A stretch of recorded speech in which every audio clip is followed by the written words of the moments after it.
often get the question after playing live shows with this thing, you know, what was that tiny guitar that you were playing up there? And I'm here to tell you today that this is actually an octave mandolin. And to be fair, it does just look like a tiny guitar because octaves, they come in all shapes and sizes. Some of them look like this, some of them look like archtop guitars with the floating bridge and the F holes on the sides. Some of them even look like gigantic A or F model mandolins, which is really fun too.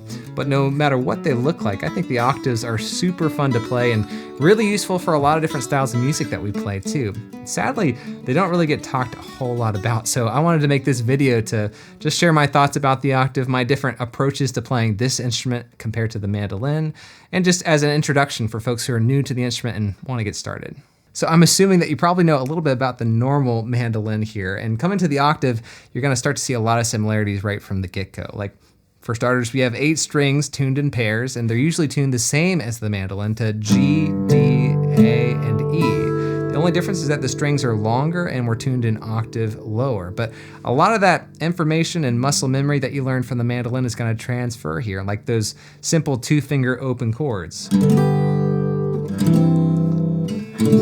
And already you're gonna start to hear that beautiful low end, the sustain that you get on this thing. So nice.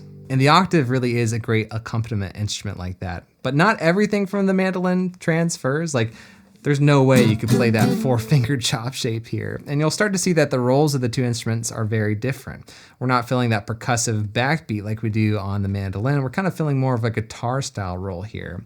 Another reason to use those sustained open chords because they really give a lot of harmonic support to the band.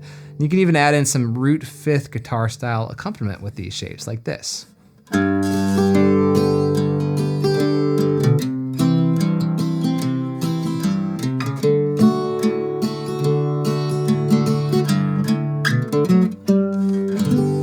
That's a great backup style for bluegrass, old-time, folk music, and I've got a full video lesson on that technique up here in the cards above. But another way to get around not being able to use your chop chords is to use other closed position shapes that you might know from the mandolin. And on the octave, I kind of like to use these 3-note voicings instead of the full 4-note voicings because sometimes less is more, and not having the higher sound just offers a little bit more darkness, a little bit more sustain. And it's easier for your left hand too. And once you learn those shapes for a lot of different major chords, you can combine them together in different ways, like this.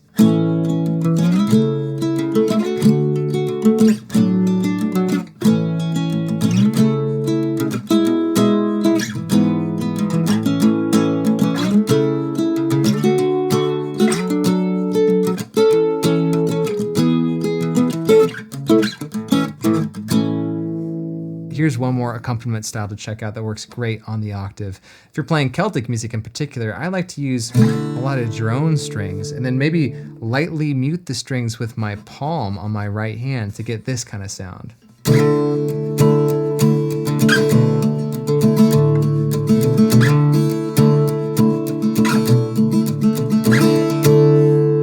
So I'm just kind of implying chords with those notes on the G string, like the 7th fret here for your D chord, or this B note here on the 4th fret for your G chord, maybe even hinting at an A chord here down on that A note for your 2nd fret of the G string.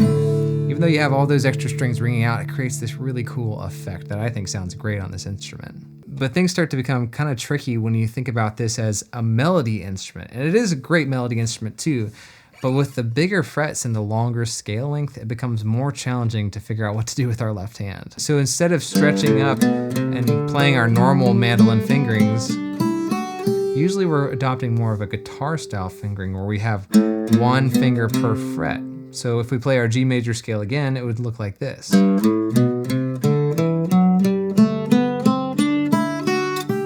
There's definitely exceptions to that rule, but for the most part, we're sticking to those fingerings and just having to shift up the neck when we need to get those higher notes. And when it comes to actually playing melodies on this thing, you can definitely play like all those super notey fiddle tunes if you want to, like this.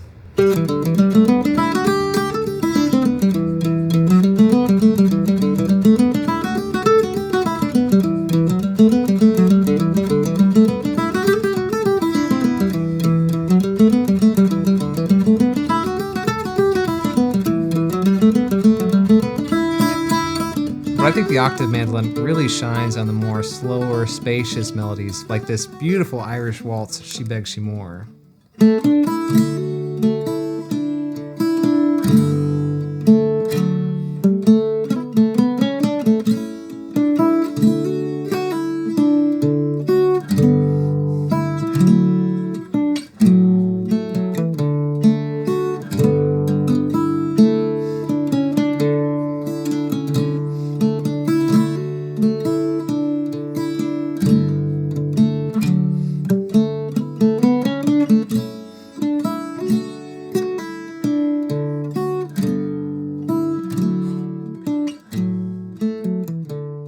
By the way, you can grab all the PDF tab and notation for the tunes I've been playing here over on my Patreon page down at the link below. And yeah, there's just so many cool possibilities with this instrument. Hopefully this video gave you some inspiration to try a few. And if so, please leave me a like and a comment down below, subscribe while you're at it. And if you'd like to know more about my octave mandolin here, this particular one that I've been playing, I have a whole video about that you can check out next. I hope to see you over there, and thank you so much for watching.